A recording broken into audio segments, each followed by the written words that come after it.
romantic. You probably think you know what that word means, don't you? Well, you're wrong. I mean, seriously wrong. Like, way off. The word romantic today may be all about fluffy feelings and soft focus films and candlelit dinners and really, really stupid padded hearts on Valentine's Day cards. But that's not what the word means when we talk about the Romantic movement. This was all about rebellion, about being yourself, about powerful emotions like terror and anger and love, about taking risks and having adventures, and sticking a big fat finger up to people who told you what was good and respectable and decent. You know, like teachers. The things that the Romantics couldn't stand can be roughly wrapped up in another historical movement in Europe, known as the Enlightenment. This was very much created by rich and powerful men, the social elite of their day, who believed in science, reason, logic, progress, and controlling how people lived their lives through politics, the law, the church, education, etc. The Romantics hated a lot of that, and used their poetry, their music, their paintings, and so on, and the way they lived their lives, to rebel against it. They were inspired by two huge events going on at that time. The French Revolution, which saw ordinary people destroying the monarchy and the ruling class of an entire country, and our very own Industrial Revolution, in which science and technology changed absolutely everything. And it all happened not so long ago, roughly from 1770 to 1850. 80 years that changed the world. You know how popular vampire stories seem to be at the moment? Well, the Romantics loved that kind of stuff. We call it Gothic, and it's dripping with blood, horror, the supernatural, and it looks back to medieval times. You can see how it suited the Romantic soul. They saw Gothic fantasy as a way of letting their imaginations go wild, breaking the conventions of their day, so they could explore the dark side of being human. The Romantics didn't like the idea that life always makes sense and can be understood and controlled. They knew that life can seem terrifying, mad, extraordinary and wild, and they tried to reflect this in their writing. You can see this in the poems of William Blake, the earliest of our Romantic poets. He used ancient religions, folk tales, myths and legends, Christianity and so on to create some amazing poetic fantasies. Blake's day job was as an engraver, a kind of artist, and he illustrated many of his own poems with extraordinary and sometimes grotesque pictures. Romantic love, not just marriage contracts. The Romantics did explore the emotion of love, and saw love as the driving force behind just about everything. Remember, though, it wasn't touchy-feely love. It was passionate, sexy, out-of-control love.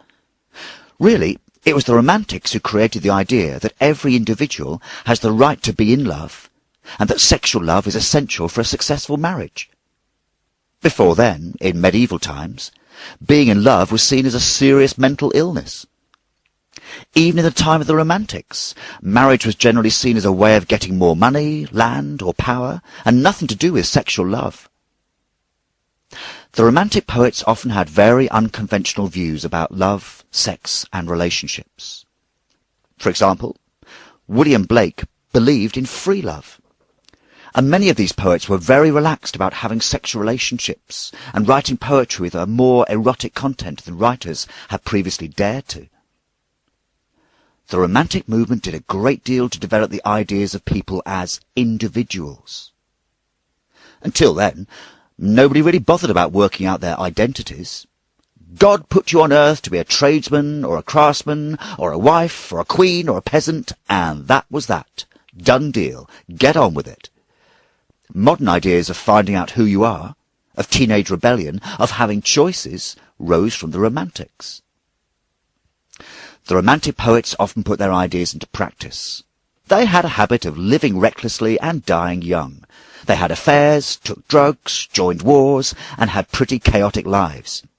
Nature and countryside, not industrialism and cities. The Romantic poets were famous for being sickened by the growing industrialization of Britain, and rebelled against this too. They found tremendous inspiration in nature and the countryside. and used their poetry to condemn the appalling lives that poor people increasingly suffered in our new industrial society. William Blake wrote poetry based on the sufferings of children forced to work in factories, down mines, or up chimneys. Blake went for long walks in the poor parts of London and saw for himself the horrific conditions in which the industrial poor lived. In some areas, the average life expectancy dropped to 29 years old.